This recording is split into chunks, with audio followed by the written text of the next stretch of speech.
So, Toronto Raptors fans, we're starting to find out why Fred VanVleet's been in trade rumors. Fred VanVleet's looking for a contract similar to that of Tyler Herro in free agency. Fred VanVleet, as much as I love him, he's getting close to the age of 30. In terms of what VanVleet will be looking for on the open market, the 4-year, $130 million deal that Tyler Herro got last fall is expected to be the baseline of any framework for a deal.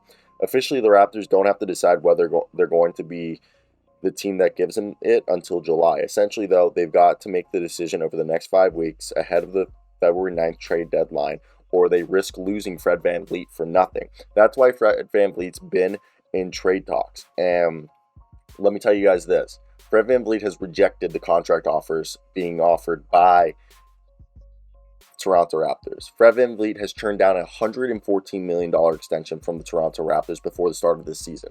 Sources told Josh Lewenberg of TSN that Fred VanVleet has rejected a 4-year, $114 million deal. If you guys want to know how much that would be per annual, 114 divided by 4, that's 28.5 a year. He turned down $28.5 million a year.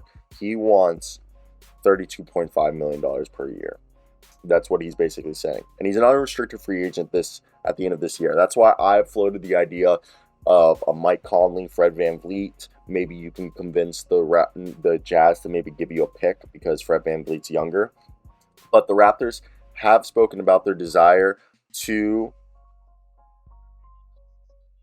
to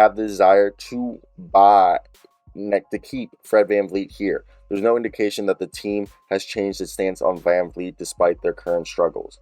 Tyler Herro's recent 4-year, $130 million contract could be the baseline of what VanVleet expects on the open market. But again, Fred VanVleet's a guy that we're not going to sit here and be like, oh, he's having a career year, that he's deserving of that money. Actually, Fred VanVleet, I know over the last few weeks he's been starting to pick up, but he's having a career worst shooting percentage. He's averaging 18.5 points, which is the lowest since 2019.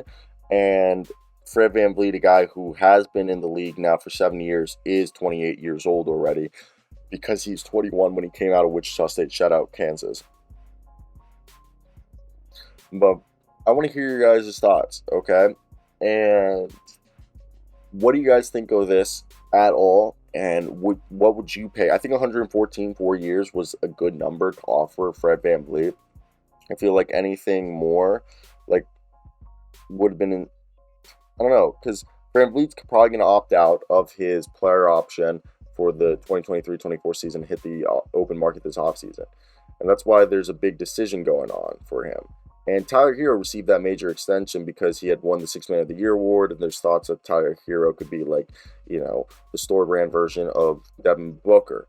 However, when you look at a guy like Fred VanVleet, who's been a key member for the Raptors for several seasons, and he became the number one guard since they traded Kyle Lowry in that sign and trade deal ahead of the 21-22 season.